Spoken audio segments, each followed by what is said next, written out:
세상 가운데 살다가 찢기고 상한 우리의 심령을 치유하시고 온전하게 하실 수 있는 분은 유일하신 하나님 한 분뿐인 줄로 믿습니다. 그러므로 그 하나님을 더욱 사랑하고 그 하나님을 더욱더 의지하며 살아가는 저와 여러분 되기를 주님의 이름으로 간절히 소망합니다. 세상을 아무리 의지해봐도 언젠가는 그 세상은 나를 버립니다. 나를 떠납니다. 하지만 하나님은 약속했습니다. 우리가 어떠하든지 그 하나님은 나를 지키시고 나를 인도하시고 또 때로는 찢기고 상했을 때 하나님 나를 버리지 않으시고 치유하시고 회복하게 하시리라 약속하셨습니다. 그 믿음 가지고 오늘도 승리하는 저와 여러분 되기를 주님의 이름으로 축복합니다. 예수님께서 오시는 그 날을 우리가 기다리는 절기를 대림절이라고 하는데요. 우리 교단에서는 대림절을 지키지 않습니다. 특별히 대림절이라고 하는 절기를 지키지 않는 데는 사실 1년 12달 365일 우리 주님 오심을 기다리는 것이 바로 우리의 삶 아니겠습니까? 물론 특별히 그 기간을 정해서 예수님의 오심을 나심을 기뻐하고 또 감사하는 시간을 갖는 것은 분명히 의미가 있습니다. 그런 12월이 되어지면 더욱더 우리 예수 나심을 생각하면서 구원의 은혜를 베푸시기 위해 이 땅에 오신 예수님을 기억하면서 감사할 수 있는 시간이 되시기를 소망하고요. 더 중요한 것은 우리 주님께서 약속하신 대로 이 땅에 구원자로 오셨기 때문에 분명히 가실 때 다시 오시리라 약속하셨죠. 그러니 약속을 지키셨던 우리 주님께서 분명히 다시 오실 줄로 믿습니다. 주님께서 다시 오실 것을 믿는 믿음이 있어야 오늘을 살아가는 저와 여러분들이 힘 있는, 능력 있는, 담대한 그리스도인으로 살아갈 수 있습니다. 다시 오실 주님을 오늘도 간절히 소망하면서 하나님을 오늘 이미 오신 주님을 또한 기뻐하고 감사할 수 있는 저와 여러분들의 삶이 되기를 다시 한번 주님의 이름으로 축복합니다. 여러분, 성경에 나오는 이스라엘 왕 가운데에서 가장 어린 나이로 왕이 된 사람이 혹시 누군지 아십니까? 오늘 이제 본문을 보시면서 요시아가 8살에 왕이 되었으니까 요시아겠구나. 틀렸습니다. 요아스입니다. 요아스. 남유다의 8번째 왕이고요. 요아스는 7살에 왕이 되어집니다. 1년 차이로. 8살에 왕이 된, 그 다음이 이제 이 요시아 왕이고요. 요시아 다음에 여호야긴이라고 하는 왕이 물론 8살에 똑같이 또 왕이 되긴 합니다. 요시아가 8살, 오늘 본문에 보면 8살 어린 나이에 남유다의 왕이 되었습니다. 당시에 왕이 되었을 때의 남유다의 이 세계 정세가, 국제 정세가 참 불안했습니다. 유다는 조그마한 나라로 이미 북이스라엘 멸망을 했고 남유다만 탈락 남아있는 상황인데 그 주위에 있는 나라는 아수르와 바벨론이라고 하는 거대한 나라가 있습니다. 바벨론은 신흥 제국으로서 확 떠오르는 있었고 아수르 같은 경우는 북이스라엘을 무너뜨리고 강성했던 그 힘이 조금씩 이제 조금 약해지고 하지만 여전히 강한 힘을 발휘하고 있을 때입니다. 이 두 나라가 아주 맞서고 있을 바로 그때예요. 그 중간에 이 남유다가 끼어 있는 겁니다. 마치 우리나라가 중국과 그리고 일본이 중간에 끼어서 물론 우리도 지금 강력한 나라가 정치, 경제, 군사 있어서 강력한 나라가 되었습니다만은 여전히 또 세계를 주름잡고 있는 나라는 중국과 또 일본 아니겠습니까? 그 사이에 틈바구니 끼어 있는 마치 우리나라와 같이 이스라엘이 남유다가 참 어려운 상황에 국제 정세가 그랬어요. 그런데 또 한편으로는 이 아수르와 이 바벨론이라고 하는 거대한 제국들이 서로 맞서고 있을 그때이기 때문에 서로에게 이 관심이 가 있는 거예요. 서로가 부딪히는 거죠. 그러니까 유다는 사실 국제 정세는 불안하지만 국내적으로는 크게 위협을 당하지 않는 상황. 물론 이 요시아 왕 이후에 이제 요아스부터 시작을 해서 마지막 망하게 되는 시드기야 왕까지 20년밖에 되어지지 않는 동안에는 엄청난 소용돌이가 국내에 몰아치게 되어집니다. 애굽과 더불어서 바벨론에 계속해서 이 침략을 당하면서 결국 멸망하는, 그러니 그 나머지 20년은 그야말로 요동치는 국내의 사정입니다만은 그 전까지 이 요시야 왕 때까지만 해도 사실 북이스라엘, 멸망한 북이스라엘의 백성들을 포함하여서 그 나라가 솔로몬 왕 시대의 그러한 나라만큼이나 안정되어지고 또 커지는 그러한 시대가 바로 이 요시야 왕 시대였던 겁니다. 국내적으로는 참 괜찮았던 거예요. 하지만 지금 요시야 왕이 될 때의 나이가 8살밖에 되지 않았어요. 그러니 정치적인 힘이 있는 것은 아니었겠죠. 참 이 어린 나이에 이 나라를 다스린다는 것은 결코 쉬운 일이 아닙니다. 그런데도 불구하고 오늘 이 2절에 보면 이 요시야 왕에 대한 평가는 정말로 대단합니다. 2절에 말씀하지요. 여호와 보시기에 정직하게 행하여 그의 조상 다윗의 길로 걸으며 좌우로 치우치지 아니하였다라고 이 요시야 왕에 대해서 평가를 하고 있습니다. 여러분, 이 역대기의 기록은 이스라엘 백성들이 바벨론의 포로로 잡혀갔다가 다시 귀환을 하고 난 이후에 그 귀환한 이스라엘 백성들에게 이 당시의 이스라엘의 정체성, 민족의 정체성, 종교적으로 다시 회복시키기 위해서 우리의 선대의 왕들이, 그래서 특별히 북이스라엘에 빠져 있고요. 아예 기록이 없고요. 남유다의 왕들, 남유다의 왕을 중심으로 해서 하나님이 우리에게 어떻게 하셨는가를 전하면서 신앙을 다시 정립하고 민족성을 다시 확립하는 성경이, 확립하기 위해서 전해진 성경이 바로 이 기록되어진 성경이 바로 역대기입니다.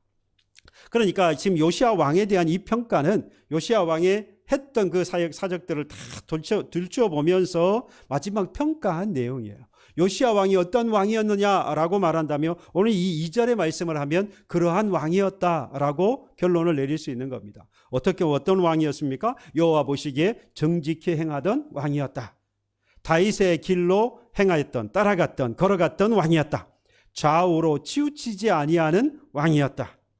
여러분, 이게 얼마나 어려운 일인 줄 아십니까?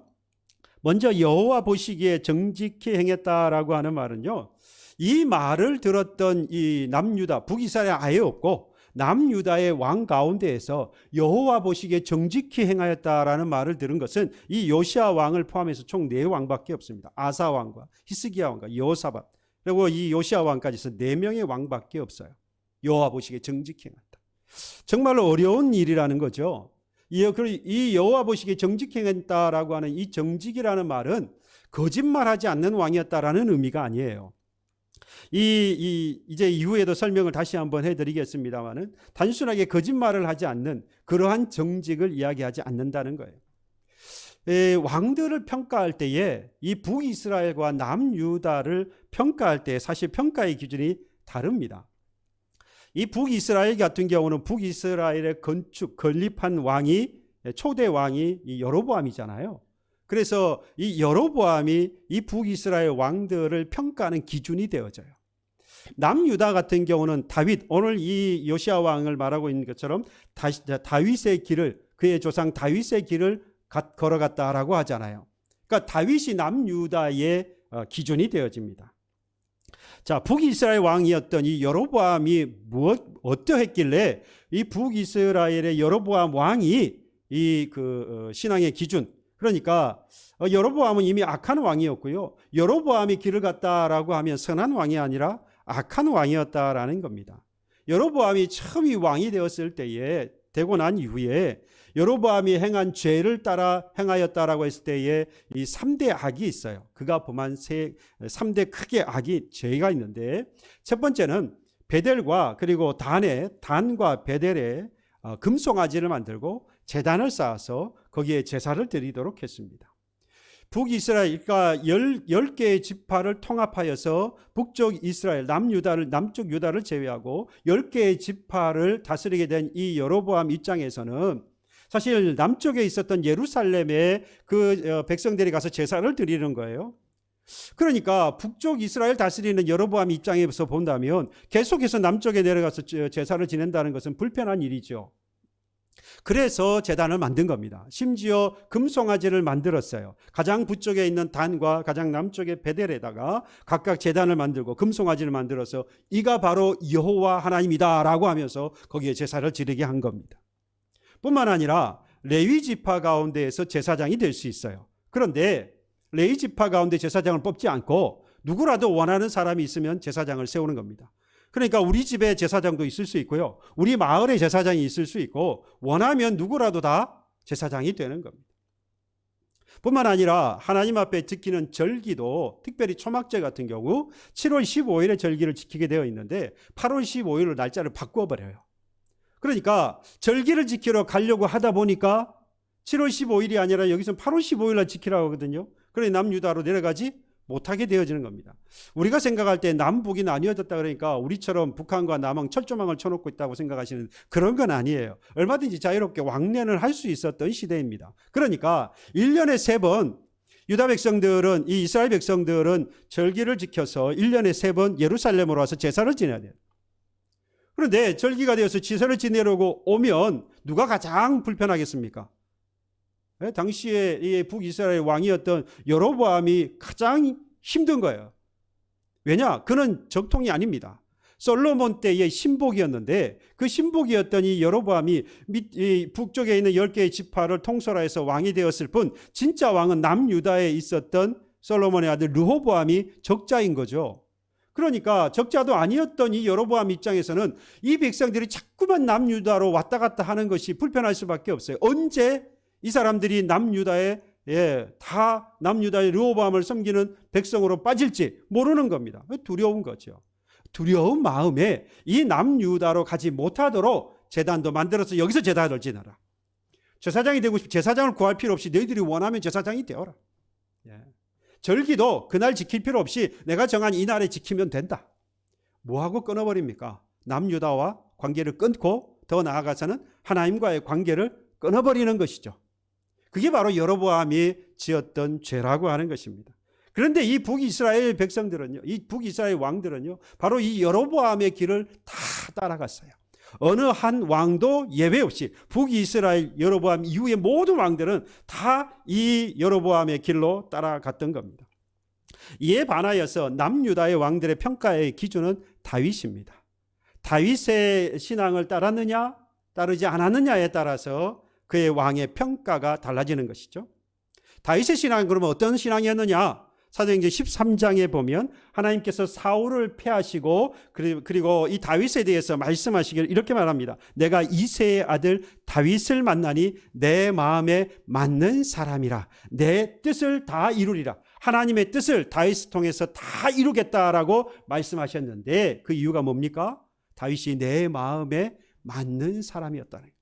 예전에는 마음에 합한 사람이라고 했는데 내 마음에 맞는 사람, 내 마음에 꼭 드는 사람이었다는 거예요. 그러니 다윗을 통해서 내가 원하는 것들을 다 맡겨서 다 하도록 하겠다. 사람의 마음에 들기도 어렵잖아요. 그런데 하나님 마음에 딱 들었다 이 말입니다. 그러니 이 다윗이 행하는 그 일들이 다윗을 따라간다는 것이 쉬운 일이 결코 아닌 것이죠. 그러나 이 요시야 왕은 바로 이 다윗에 갔던 그 길을 따라갔던 왕이었던 것입니다. 이스라엘의 마지막 개혁 군주라고 할 수 있는 바로 이 요시야가 바로 이 다윗의 모든 길을 행하였다라고 평가를 받았다 이 말이에요. 뿐만 아니라 더 나아가서 이 요시야 왕은요, 대단한 왕이었던 것은 좌우로 치우치지 아니하였다라고 말씀합니다. 좌우로 치우치지 않았다. 이 말씀은 이미 여러분들 기억하실 거예요. 말씀을 따라 좌우로 치우치지 말라라고 하면 여호수아가 먼저 떠오르지 않습니까? 이스라엘 백성들을 데리고 가나안 땅으로 들어가게 되어진 여호수아에게 하나님께서 여호수아 1장 먼저 하셨던 말씀이 있습니다. 오직 강하고 극히 담대하여 나의 종 모세에게 내게 명령한 그 율법을 다 지켜 행하고 우로나 좌로나 치우치지 말라. 가나안 땅 들어가기 전에도 하나님께서 여호수아를 통해서 이스라엘 백성들에게 좌우로 치우치지 말라. 모세에게 준 그의 말씀을 따라 지켜 행하라. 명령을 지켜 행하라. 뿐만 아니라 마지막 여호수아가 그의 인생을 마치고 마감하기 전에 이스라엘 백성들에게 마지막 고별 설교를 하는데요. 여호수아서 23장에 보면 그러므로 너희는 크게 힘써 모세의 율법책에 기록된 것을 다 지켜 행하라. 그것을 떠나 우로나 좌로나 치우치지 말라. 그러니까 시작도 끝도 어떻게 하라는 거죠? 좌로나 우로나 치우치지 말라고 하나님께서 말씀한 겁니다. 여기서 우리가 치우치다라고 하는 단어를 좀 알 필요가 있어요. 치우치다라고 하는 말은 히브리어로 보면 수르라고 하는 단어를 씁니다. 수르라고 하는 것은 빗나가다, 벗어나다. 길이 딱 있는데 그 길로 가지 않고 빗나가는 것 또는 벗어나는 것, 의도했던 의도하지 않았던 벗어나는 것을 바로 이 치우쳤다라고 말합니다. 그런데 헬라어에 보면요, 하마르티아라고 하는 단어가 있는데요, 이 단어는 관역이 있으면 관역에게 화살을 쏘았을 때 관역에 맞지 않고 빗나가는 것을 보고 하마르티아라고 합니다. 근데 그 하마르티아 관역을 벗어났다는 말을 지금 우리식으로 번역하면 뭐라고 하느냐? 죄라고 번역해요. 죄.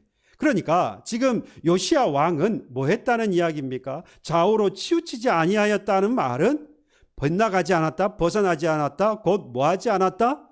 죄를 범하지 않았다라는 이야기입니다. 여러분, 앞서서 제가 말씀을 다 드리지 못했는데 이 정직히 행하였다라고 하는, 여호와 보시기에 정직히 행했다라고 이 요시야 왕을 평가했잖아요. 이때 정직하다라고 하는 것은 말씀을 드린 대로 거짓말하지 않았다는 이야기가 아니에요. 뭐 했다는 겁니까? 하나님을 섬기고 하나님을 섬기고 하나님 앞에 예배함에 있어서 하나님의 신앙생활함에 있어서 어떠했다? 순전했다. 깨끗했다. 거룩했다. 이런 말씀이에요. 그러나 다윗의 길을 갔던 다윗은 그러나 이 일을 행할 때에 하나님 앞에 순전한 신앙을 가지고 다윗이 그 일들을 행해 왔지만 다윗이라고 해서 항상 정직했느냐? 죄를 범하지 않았느냐? 그렇습니까? 다윗은 그러지 않았죠. 다윗은 분명히 허물이 있었습니다. 죄를 범했어요. 근데 중요한 건 뭡니까? 그 다윗이 그 하나님 앞에 그의 잘못한 것들을 고백할 줄 알았고, 그리고 그 고백한 것들을 하나님이 용서하시고 그 용서할 것을 믿고 살아갔던 사람이 바로 다윗이었던 것이죠. 하나님은 그 다윗이 행한 것을 하나님이 인정해 주셨다라는 것입니다. 그러니까 여호와 보시기에 정직하게 행하고 그의 조상 다윗의 길을 걸어가고 좌우로 치우치지 않았던 이 요시아가 어떤 일을 행했느냐? 그러면 그와 같은 일을 행했던 이 요시아가 어떤 일을 행했느냐? 그게 바로 이 34장과 35장의 내용입니다. 그야말로 이 34장, 35장의 내용들은 이 요시아 왕 외에는 사실 이런 일을 행한 사람이 없습니다. 왜냐? 아까도 말씀을 드린 대로 여호와 보시기에 정직히 행한 사람은 이스라엘 왕 가운데서 이 아사 왕을 비롯해 히스기야와 여호사밧이야 그리고 요시아 왕 외에는 없었어요. 그런데 그 다음에 넘어가면 그의 조상 다윗의 길을 가고 좌우로 치우치지 않다. 특별히 좌우로 치우치지 아니하였다. 곧 다윗의 길을 걸어가는 사람은 죄를 범하였으나 하나님이 용서하실 것이라고 하는 믿음이 있지만, 믿음으로 다윗의 길을 걸어간다라고 평가할 수 있지만, 여러분 방금 말한 치우치지 않았다는 건 죄를 범하지 않았다는 거예요. 심지어 이 요시아 왕은 죄도 범하지 아니하였다라고 평가까지 받는 거예요. 이 평가를 받은 왕은 유일하게 요시아 왕뿐이라는 겁니다. 얼마나 대단합니까? 이렇게 대단한 이 요시아 왕이 오늘 34장 35장에 보면 어떤 일을 행해 왔느냐라고 하는 것을 34장 35장이 말씀합니다. 특별히 오늘 이제 3절에 가서 보시면 중반절에 그의 조상 다윗의 하나님을 비로소 찾고 제12년에 보십시오. 유다와 예루살렘을 비로소 정결하게 하여 그 산당들과 아세라 목상들과 아로스겐 우상들과 부어 만드는 우상들을 다 제거하고 번제단들을 헐 때에도 높이 달렸던 태양상들, 아로스 목상들, 아로스겐 우상들 만드는 우상 다 가로내고, 심지어는요 제사장들을 뼈를 제단 위에 불을 태웠다라고 했습니다. 이 말은요, 이 우상을 섬겼던 제사장들이 죽었어요. 그 죽은 그들을 건져내어서 그 뼈를 빻아가지고 제단 위에 불에 넣었다면 부관참시라 그러죠. 죽은 사람 다시 꺼내어서 죽이는 거 아닙니까? 이 지금 우상을 섬겼던 제사장이, 그러니까 지금 요시아는 뭐 했다는 이야기입니까? 이 우상을 제거하는 일에 있어서 전심전력을 다했던 거예요. 할 수 있는 힘을 다 쏟아 부었다라는 겁니다. 그 이후에 18년 그러니까 요시아가 왕이 된 지 18년, 그의 나이가 26세 되던 해예요. 부서진 성전을 수리하기 시작합니다. 우상을 아무리 열심히 다 제거를 한다고 할지라도 여러분 뭐가 회복돼야 됩니까? 예배가 회복돼야 되죠. 제사가 온전히 회복돼야 돼요. 그러면 뭐가 필요합니까? 성전이 온전해져야 되는 겁니다. 그래서 성전, 부서진 성전을 다시 수리를 하기 시작을 했던 겁니다. 예루살렘 성전을 수리를 하고 회복을 시키고 있는데요. 그러다가 발견한 것이 바로 모세의 율법책이었습니다. 율법책을 발견하고 서기관 당시의 사반에게 율법책을 읽도록 합니다. 이 율법책을 읽은 이 사반이 읽고 있었던 율법책을 들었던 이 요시야 왕은 가만히 있을 수가 없었어요. 옷을 찢고 통곡을 하기 시작합니다. 여러분, 왜 옷을 찢고 통곡을 했을까요? 그동안 자기가 그의 마음속에 그 심장과 폐부가 찢어지는 아픔을 느꼈던 겁니다. 그동안 자기는 열심히 하나님을 섬겨보려고 애를 썼는데 지금까지 섬겼던 자기의 그 모습이 너무나도 부끄러웠던 거죠. 하나님의 말씀에 비춰보면 우리가 아무리 거룩한 삶을 살았다고 할지라도 우리는 뭐합니까? 항상 죄인인 것이 드러나지 않습니까? 그게 하나님의 말씀의 능력이라고 할 수 있어요. 그런데 그 말씀이 드러나 있지 않다 보니 성전을 수리하다가 여러분 발견했으니까 그때까지 이 율법책이 있었습니까? 없었습니까? 있었음에도 불구하고 이 성전을 수리하다 발견되어졌다는 것은 그동안 전혀 관심이 없었다는 이야기예요. 이 율법책이 있었음에도 불구하고 전혀 거기에 관심이 없었고 나중에 발견하고서야 다시 한번 요시야가 그 말씀을 들으면서 비로소 자기의 신앙을 되돌아보고 지금 이 나라와 민족이 얼마나 잘못되었는가를 깨달으면서 뭐 한 겁니까? 옷을 찢고 결국 통곡할 수밖에 없었던 것이죠. 얼마나 엉터리로 하나님을 섬겼는지, 얼마나 하나님의 말씀을 등한히 하면서 살았는지를 그가 깨달았다 이 말입니다. 그 성전에 갇혀 있었던 그 말씀을 찾으려고도 하지 않았기 때문에 이 유다 백성들은요, 그 말씀이 없는 것이 사실은 뭐 했을까요? 편했을 거예요. 그 말씀이 없는 것이 그들은 불편하지 않았습니다. 오히려 없는 것이 편한 거죠. 여러분, 법이 없으면 우리가 모인 사람들이 이 사회적 합의를 이루면 그 합의를 가지고 우리 삽니다. 우리에게 지금 여기 우리 모인 우리들에게 사회적인 법이나 또는 교회의 법, 하나님의 말씀의 법이 없다고 한다면 우리끼리 모여서 우리 이렇게 하자라고 하면 그렇게 하면 되는 거예요. 지금 유다 백성들이 그런 상황인 겁니다. 하나님의 말씀이 감춰져 있고요. 하나님의 말씀은 없고요. 그냥 우리들끼리 이렇게 하자라고 사회적 합의, 민족적 합의가 이루어지면 그냥 그렇게 하는 거예요. 그게 하나님의 말씀에 있든지 벗어났든지 관계없는 거예요. 뭐가 좋을까요? 모여서 우리끼리 그냥 하자라고 하는 것이 좋죠. 편하죠. 유다 백성들은 그러고 살았던 겁니다. 요시야는 이 사실을 알고 너무나도 안타까웠던 겁니다. 이런 나라와 백성 그리고 자신을 돌아보면서 너무나도 괴로웠습니다. 결국 하나님의 말씀이 그를 더욱더 굳게 세웠고요. 결국 이 율법으로 말미암아 자기가 깨달아서 다시 한번 신앙의 개혁을 하는 데 있어서 박차를 가할 수 있게 되었던 겁니다. 이제는 율법책에 기록된 대로 하나님의 말씀에 따라서 예배가 모든 절차가 온전히 회복되어지고요. 35장에 가서 보면 유월절을 다시 회복시킵니다. 그때 유월절은 사실 개별적 유월절이잖아요. 유월절은 가족끼리 모여서 뭐 하죠? 순나무를 먹고, 그건 무교절에 넘어가긴 합니다만 어린 양을 잡고, 그죠? 애굽에서 나왔던 것을 기념하면서 하나님께서 애굽에 살았던 우리들을 구원하셨다라고 하는 그것을 기억하여서 기념하여서 유월절 절기를 지키는 것입니다. 그러니까 가족적인 절기였어요. 그런데 당시에 이 요시야 왕은 가족적 절기보다 범국가적으로 이 유월절을 지키도록 했습니다. 어쨌든 간에 다시 한번 이 유월절까지 회복되어지면서 요시야는 이 모든 일들을 회복시켜 나아갔던 것입니다. 저와 여러분들, 그리고 여러분들의 가정이, 그리고 우리가 함께하고 있는 우리의 믿음의 공동체가 이제 새해를 얼마 남지 않았는데요. 이 새해를 맞기 전에 이와 같은 결단이 있기를 저는 간절히 소망합니다. 이 요시야와 같이 말이죠. 여호와 보시기에 뭐하고요? 정직히 행하고 다윗의 길로 걸어가며 나아가서 좌우로 치우치지 아니하는 여러분과 여러분들의 가정 그리고 믿음의 공동체가 되기를 결단하는 복된 이 시간이 되기를 주님의 이름으로 축복합니다. 여러분 축복해 봅시다. 뭐라고요? 새해에는 여호와 보시기에 정직하게 행합시다. 다윗의 길을 따라갑시다. 좌우로 치우치지 맙시다. 그러면 여러분 여기서 중요한 것이 있어요. 요시야가 어떻게 해서 이와 같은 믿음의 사람이 될 수 있었느냐?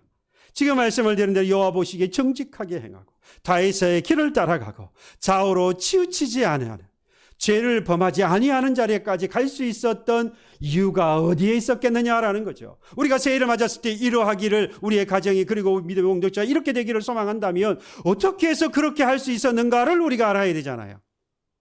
그 시작이 바로 3절, 우리는 쉽게 넘어왔지만 바로 3절에 있습니다. 성경에 항상 뭐가 있어요? 답이 있어요. 3절 보실래요? 아직도 어렸을 때이 곧 왕위에 있은 지 8년에, 그러니까 나이가 몇 살 됐겠습니까? 16살. 대단하세요. 16살에 그의 조상 다윗의 하나님을 비로소 찾고, 그리고 나면 이제 제12년에 그 다음에 또 지나가면 나이가 26세 되었을 때에 그래서 20살 되었을 때, 그 다음에 그러니까 처음에는 18살, 그 다음에 20살, 그 다음에 26살 이렇게 넘어가기 시작해요. 지금 처음에, 그러니까 왕이 되고 난 이후에 가장 먼저 성경은 이 요시야 왕에 대해서 뭘 이야기하고 있었느냐? 바로 8년이 지난 16살 됐던 해에 무슨 일이 있었습니까? 이 요시야가 누굴 찾습니까? 그 조상 다윗의 하나님을 뭐 했어요? 찾았다라고 했습니다. 여러분, 여기서 찾았다라고 하는 것을 영어 성경에 보니까 seek라고 써요. seek. 이 seek는요, 보이지 않는 것, 손으로 만질 수 없는 것, 무형의 그 어떠한 것을 구할 때 사용하는 단어가 이 seek입니다. 그러니까 하나님을 찾았다라는 말은 맞지요. 하나님을 구하였다. 하나님을 찾았다는 건 눈에 볼 수 없는 하나님이잖아요. 손으로 만질 수 없는 하나님이잖아요. 그런 하나님을 뭐 했습니까? 지금 요시야 왕이 찾았다, 구했다라는 이야기입니다. 여러분들은 언제 하나님을 구하고 언제 하나님을 찾습니까? 사실 우리들의 신앙은 조금 별로예요. 그래서 우리들은 어려운 일이 생기거나 힘든 일이 생기거나 또 내가 어떤 필요가 있을 때에 그 하나님을 뭐 하죠? 찾습니다. 근데 그것도 좋은 신앙이에요. 사실은 그러지 않는 신앙인이라고 하는 사람들도 많으니까. 찾아야 되는데, 하나님을 찾을 때인데, 어렵고 힘들어서 지금이 하나님을 찾을 때인데 하나님을 찾지 않고 세상에 가서 구하는 사람들이 많잖아요. 그건 시크라고 할 수 없어요. 뭐지요? 눈에 보이는 것들을 구해요. 사람을 찾잖아요. 결국 그 사람은 그 사람으로 인해서 그가 찾았던 그 무언가로 인하여서 망하는 겁니다. 그러나 여러분, 이 요시야 왕 같은 경우는 지금 보이지 않는 하나님을 찾았다고 할 때에, 이 하나님을 찾을 때에 그의 여건이 어떤 어려움이나 힘든 어떤 상황이 있었느냐? 여러분, 성경은 그에 대해서 아무런 기록이 없어요. 히스기야 왕이 하나님을 찾았습니다. 언제였느냐? 아수르의 침략을 당했을 때에 하나님 앞에 기도했어요. 그리고 자신이 병에 걸렸을 때에 하나님 앞에 간구해서 하나님을 찾았어요. 그리고 이스라엘 백성들이 이 모세가 들었던 이 놋뱀을 우상으로 섬기고 있으니까 이걸 제거하기도 했어요. 그러니까 우상도 제거하고 하나님 앞에 구하기도 했는데 그런 이유가 있었어요. 당시에 이 북이스라엘 멸망하는 모습을 이 히스기야 왕이 보고 우상을 없애야 되겠다라는 생각이 든 거예요. 왜 안 그렇지 않으면 우리도 망할 것 같은 거예요. 그래서 모세에게 들렸던 그 놋뱀을 우상으로 섬기고 있으니까 그걸 다 없애버린 거예요. 그러한 일들은 전부 다 무엇 때문에요? 뭔가 이유가 있다는 말이에요. 힘들고 어려운 상황이 있으니까 하나님을 구하는 것인데, 지금 요시야 왕은 이 하나님을 구하였다, 여호와를 그의 조상 다윗의 하나님 여호와를 구하였다라고 할 때, 찾았다라고 할 때 그러면 합당한 어떤 이유가 없어요. 그럼에도 불구하고 여호와를 찾게 된 이유가 무엇일까? 여러분, 이걸 알아야 돼요. 이걸 성경에는 있으니까 여호와를 찾았구나라고 하는 데까지는 여러분들이 볼 수 있는데, 이에 대한 설명은 제가 해드릴 수 있어요. 다행히 여호와를 왜 옆에 여건이나 환경이 어떤 환경 때문에 하나님을 찾아야만 하는 환경이지, 그런 상황이 전혀 기록되어지지 않은 상황임에도 불구하고 이 여호와를 이 요시야 왕이 찾았던 이유는, 여러분, 하나님께서 그에게 어떤 영감을 주신 거예요. 영감. 우리는 그 영적인 깨달음이라고도 말하고 신령한 어떤 자극이라고, 저는 그걸 신령한 자극이라고 표현을 잘합니다. 영감, 영적인 깨달음, 이것도 좋은데 영감 잘못하면 이상한 영감이 되잖아요. 영감, 또 영적인 깨달음보다는요, 신성한 자극. 하나님께서 이 요시야 왕으로 하여금 하실 일이 있었던 거예요. 그래서 하나님께서 8년 되었을 때에, 왕의 나이 16살이 된 그때에 하나님께서 이 요시야에게 신령한 어떤 자극을 주신 겁니다. 그때에 그 자극을 받았던 이 요시야 왕이 하나님을 뭐 했다는 거예요? 찾기 시작한 겁니다. 이제 찾았던 거예요. 중요한 건 여기서 뭘까요? 그 신령한 그 자극이 주어졌을 때에, 영적인 감동이 있을 때에, 영적인 깨달음이 있을 때 이걸 뭐 하지 말아야 돼요? 제발요. 뭐 하지 말아야 합니까? 무시하지 말아야 돼요. 버리지 말아야 돼요.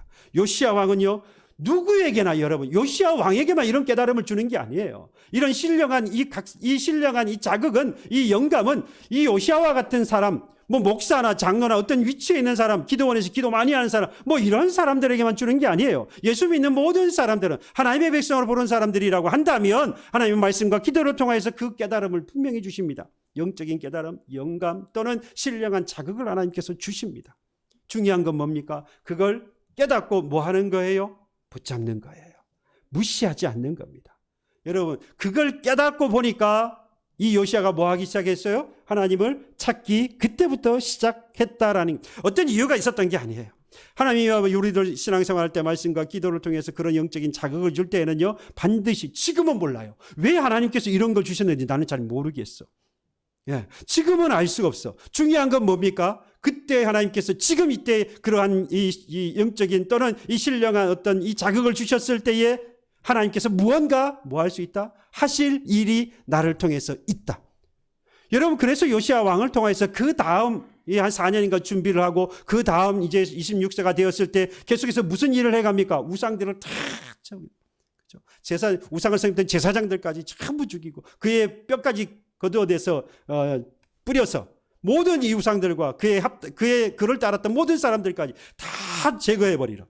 나아가서 부서진 이 성전을 다시 재건하면서 하나님 앞에 예배를 회복하려고 하는 이 모든 일들이 언제로부터 시작된 거예요?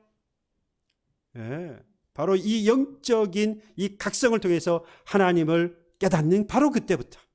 그러니까 하나님은요, 그 영적인 그 각성 또는 신령한 이 어떤 자극을 왜 주신 겁니까? 그 이후에 하나님이 하실 일이 있었기 때문이라는 거예요. 그러니 하나님께서 여러분들 말씀과 기도를 통해서 그러한 깨달음을 주실 때, 영감을 주시고 또 신령한 자극을 주실 때에 무시하지 말아야 돼요. 그걸 꼭 붙잡고 하나님이 일을 하실 때까지 그 하나님을 뭐 하셔야 됩니까? 하나님이 일하실 때까지, 나를 통해서 그 일하실 때까지 그걸 구해야, 하나님을 구해야 하는 겁니다. 하나님을 찾아야 되는 겁니다. 그러면 하나님께서 이 요시야 왕같이 우리를 분명히 사용하실 것이라는 거죠. 그래서 요시야는 뭐가 일어난 겁니까? 영적인 부흥이 스스로에게 일어난 거예요. 그가 신앙의 변화가 급격하게 일어났던 겁니다.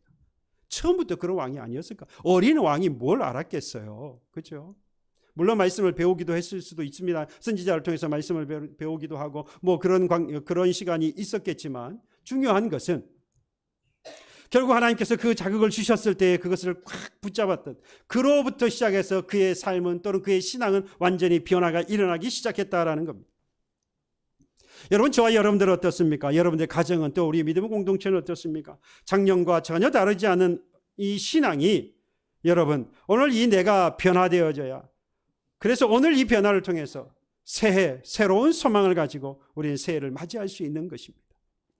다시 한번 여러분, 지겹지 않고 신선한 변화가 있는, 재미가 있는, 감사하고 기쁨이 있는 그러한 신앙을 원하신다면 하나님의 말씀을 통해서 주시는 영적인 깨달음을 뭐하지 마시고, 무시하지 마시고 이것을 행하기를 결단하고 행동에 옮기기를 주님의 이름으로 간절히 축복합니다. 여기서 한 가지 더 필요한 게 있어요. 변화가 있는 이 신앙은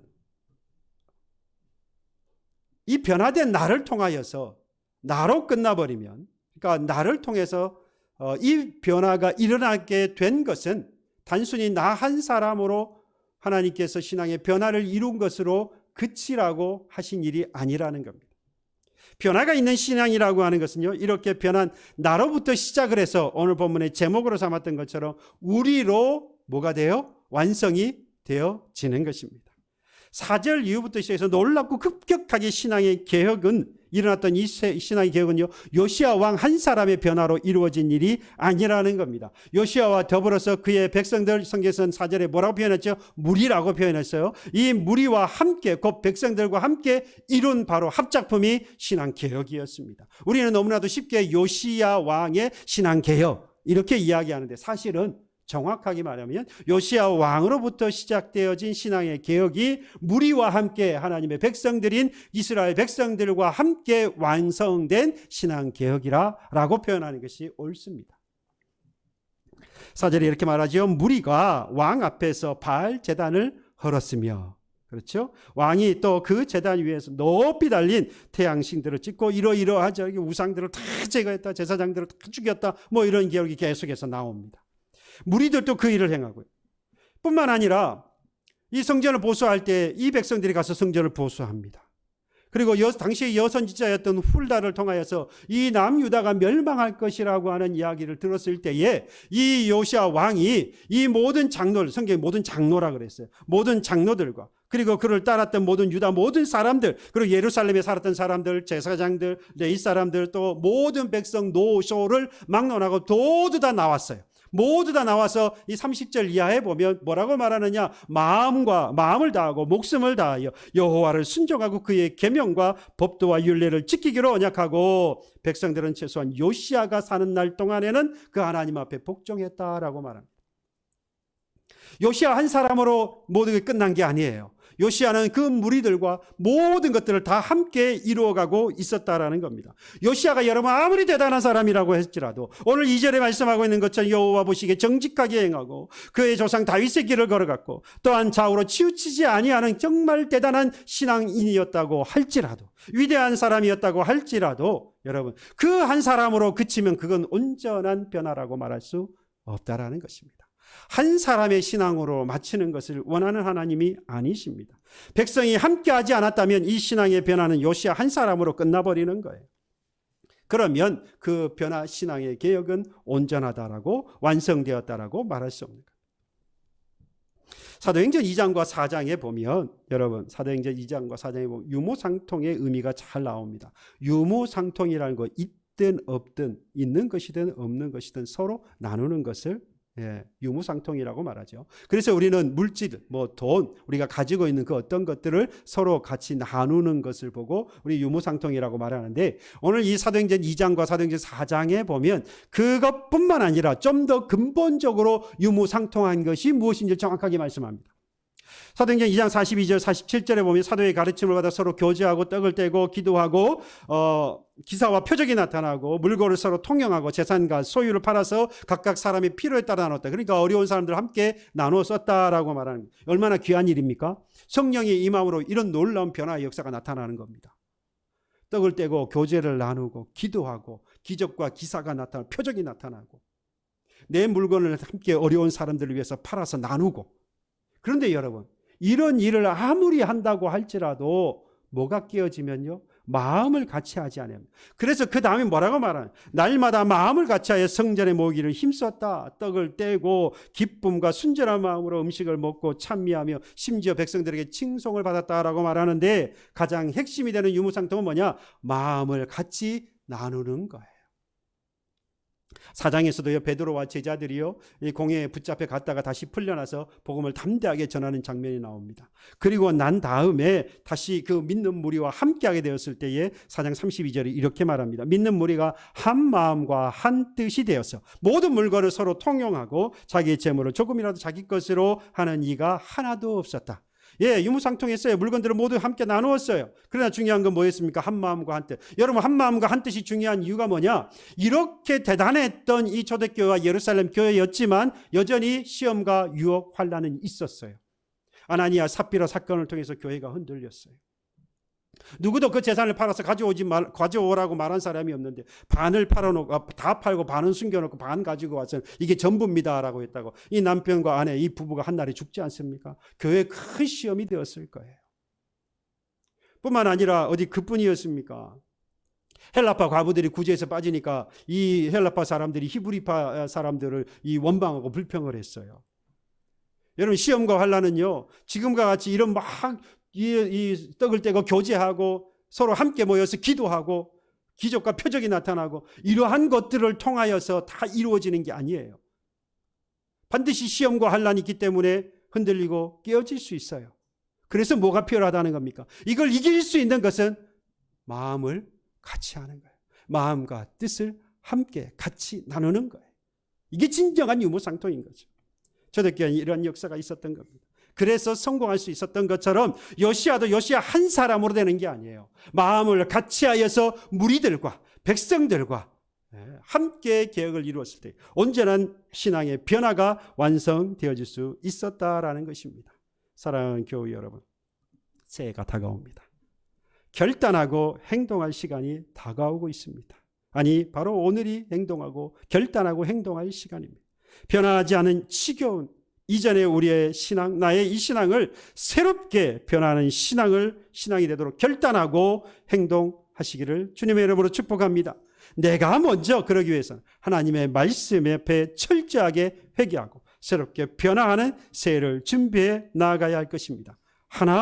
혼자만의 신앙에 갇혀서는 결코 안 됩니다. 혼자만의 신앙생활으로 만족해서는 안 된다는 것입니다. 요즘 이 세대가, 이 한국교회가 이 온라인이라고 하는 예배로 인하여서 자기 한 사람의 신앙을 지키는 것으로 만족해하고 있는 것이 오늘 한국교회의 신앙인들의 문제입니다.